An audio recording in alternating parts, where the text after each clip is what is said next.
In the foothills of the Karakoram Mountains lay a small village named Kalsar, inhabited by a few hundred people who had lived there for generations.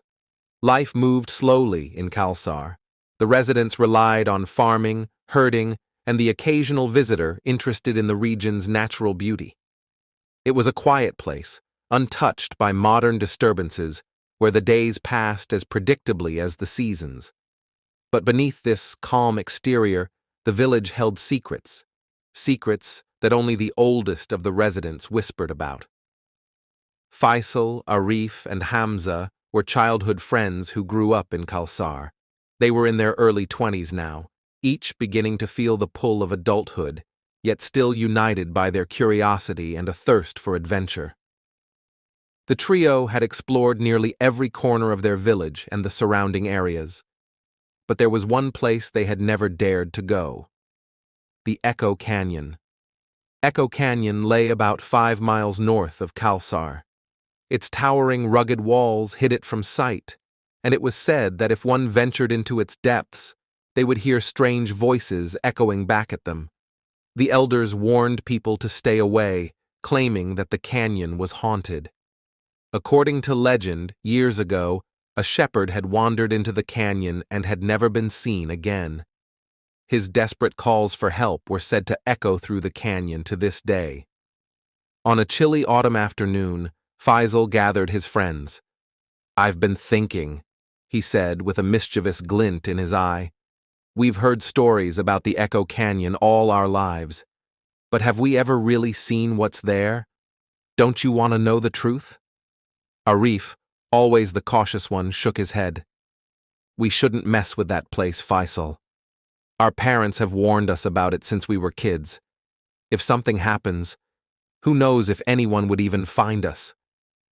Hamza, however, shared Faisal's sense of adventure. "Come on, Arif," he said, clapping a hand on his friend's shoulder. "We're not kids anymore. And besides, don't you think those stories are a bit too convenient? Don't go to the canyon, it's haunted.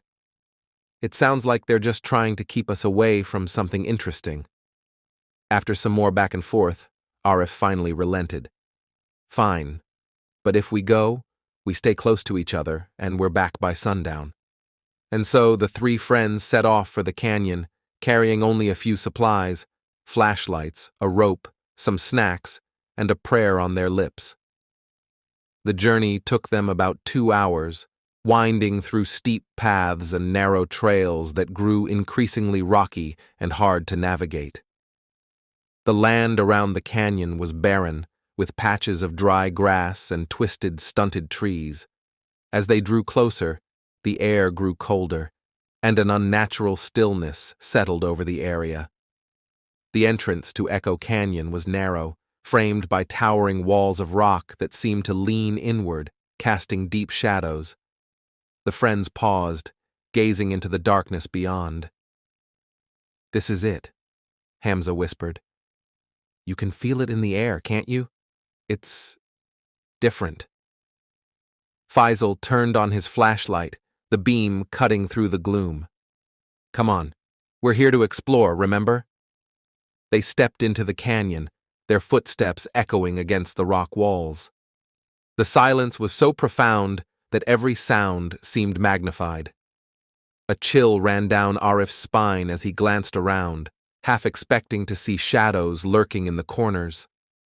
As they ventured deeper, a low, murmuring sound began to reach their ears. It was faint at first, like distant voices carried on the wind. The friends stopped, straining to listen. The sound grew louder, filling the canyon with an eerie resonance. "Is that someone talking?" Hamza asked, his voice barely above a whisper. Arif shook his head. "No, it's not possible. There's no one else here." But Faisal's curiosity was piqued. "Let's keep moving. We came here to find out what's really going on, remember?" They continued down the canyon, the murmuring growing louder with every step.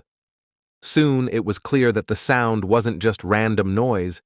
It was a voice, echoing through the canyon in a language they couldn't quite understand. The words were distorted, stretched and warped by the canyon walls, yet filled with a strange intensity. As they rounded a bend, they saw something that made them freeze in their tracks.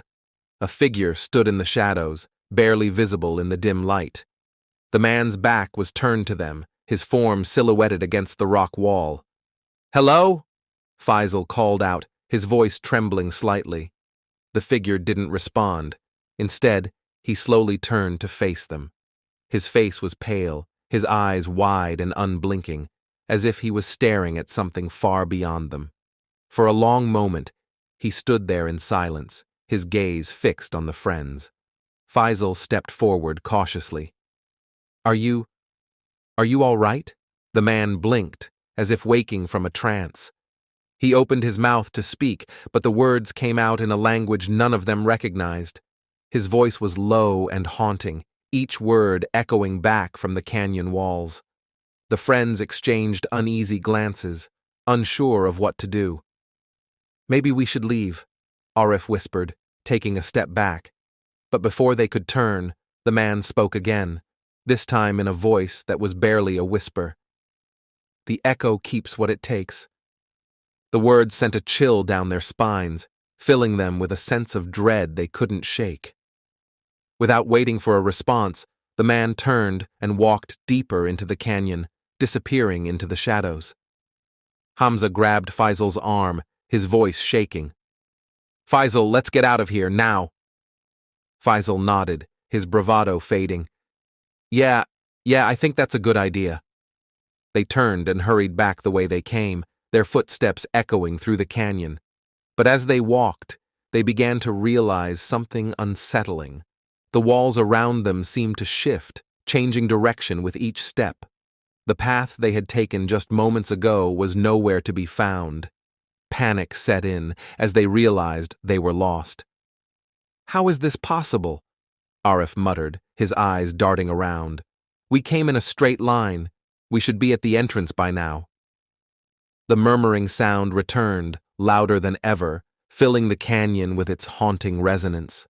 It was as if the canyon itself was alive, shifting and rearranging to trap them. Desperate, they tried to retrace their steps, but every turn led them deeper into the maze-like passageways.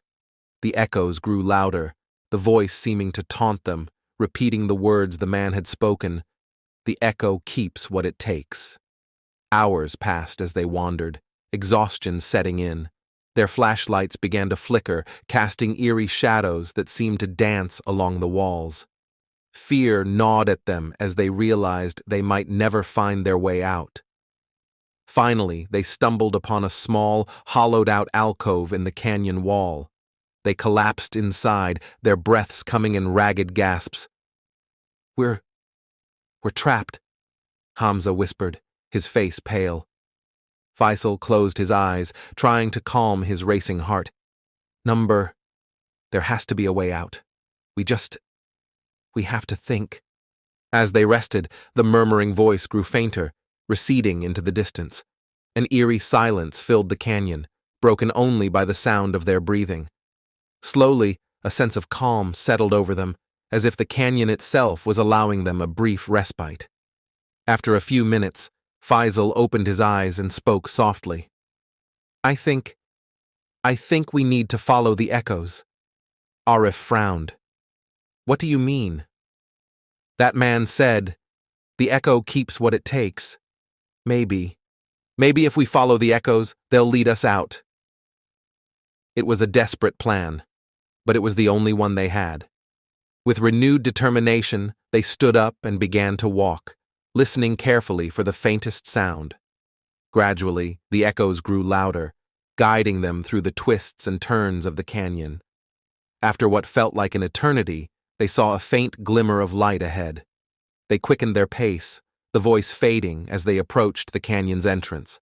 Relief washed over them as they stepped into the open air, the warmth of the sun banishing the lingering chill of the canyon. They stood in silence, catching their breath, their faces pale and drawn. Without a word, they turned and left the canyon behind, the memory of the voice lingering in their minds. As they returned to Kalsar, they made a silent pact to never speak of what had happened. The Echo Canyon would keep its secrets, and so would they. "This must be it," whispered Khalid. barely able to contain his excitement. "We found it." They approached the chest, each of them feeling a mixture of awe and disbelief. Imran carefully brushed away the dust, revealing intricate designs carved into the wood. It was locked, but the lock had rusted over time, and with a few strikes from a stone, they managed to break it open. Inside, they found a collection of old coins, gemstones, and strange artifacts, amulets, carved figures, and a few rolled-up scrolls. The chest was filled with wealth beyond anything they had ever seen. They stared at the treasure in stunned silence, realizing that they had stumbled upon something of immense historical and cultural value. But as they marveled at their discovery, a low rumbling sound echoed through the chamber. The ground beneath them began to tremble, and small rocks fell from the ceiling. "Earthquake?"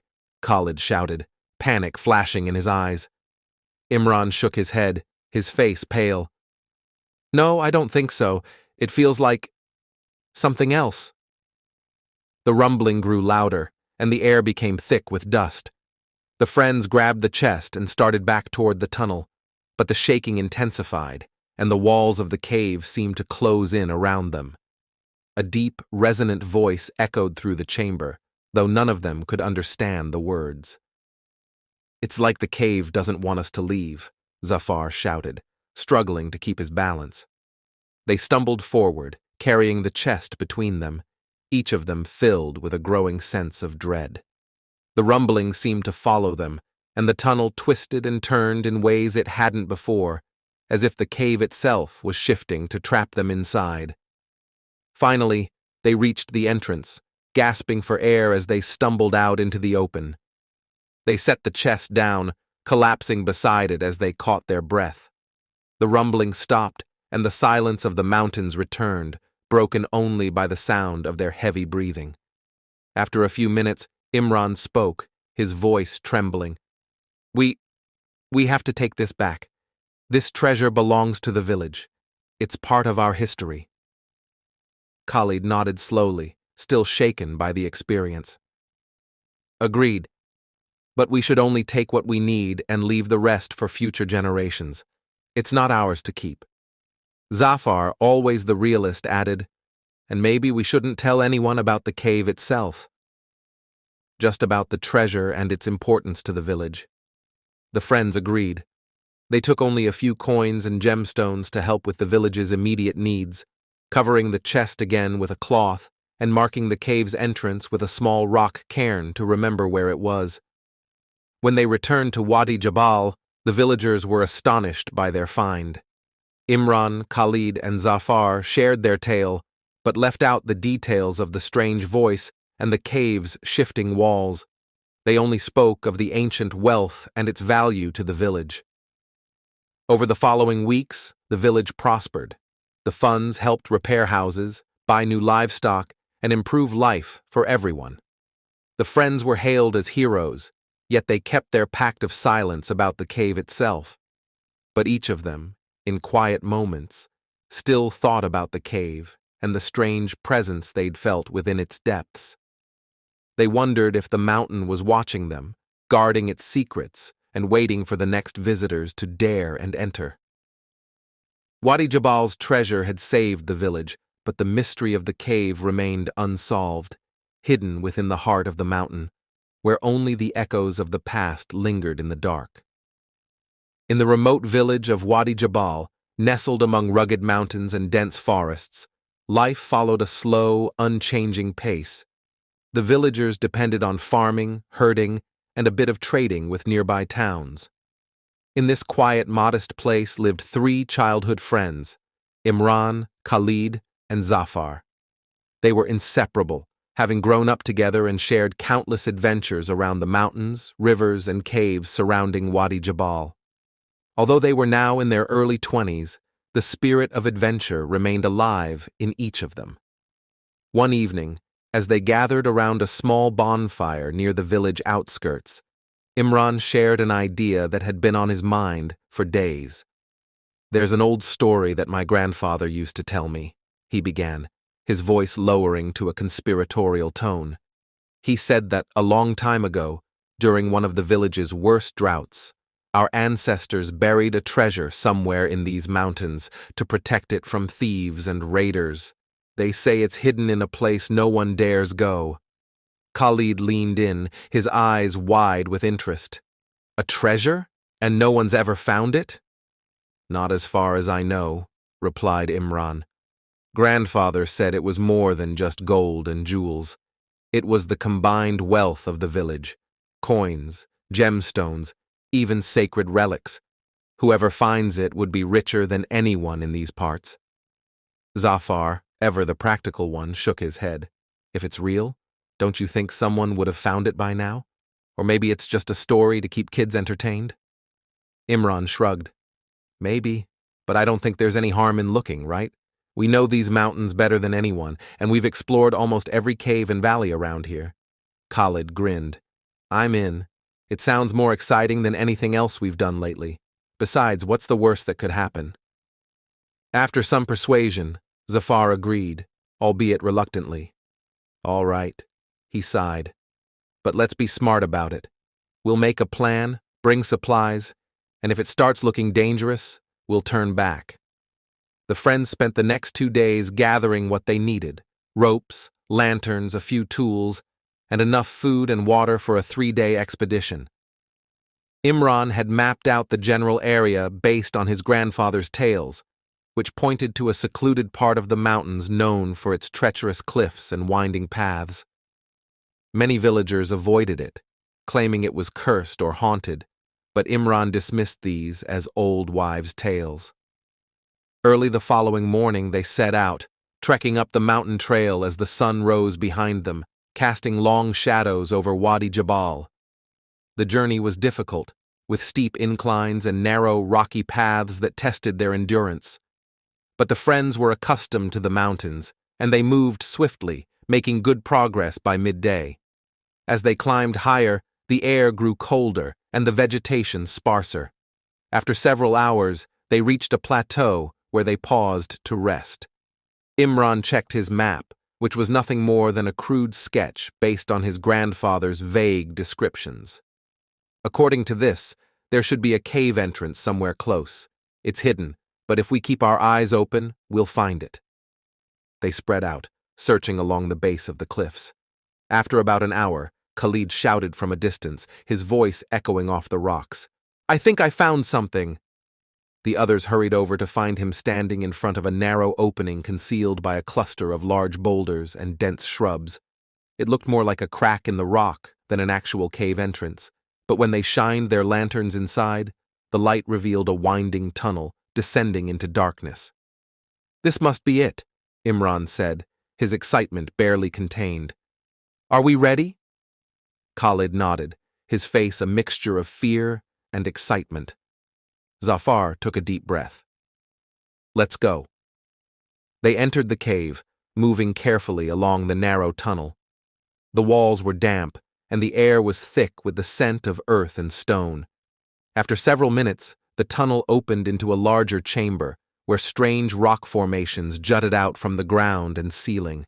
Their lanterns illuminated carvings on the walls, ancient symbols and markings that none of them could read. "This place is ancient," Zafar murmured, running his hand over one of the carvings. "Whoever made these must have lived here long before our ancestors." The friends pressed on, moving deeper into the cave. They passed through several chambers, each more awe-inspiring than the last. Stalactites hung from the ceilings, and small pools of crystal-clear water reflected their lantern light, creating an almost magical glow. But as they ventured further, the atmosphere grew heavier, as if the cave itself was watching them. Finally, they reached a large, circular chamber at the end of the tunnel. In the center of the room was a stone altar, and on it lay a chest covered in dust and cobwebs. The sight took their breath away.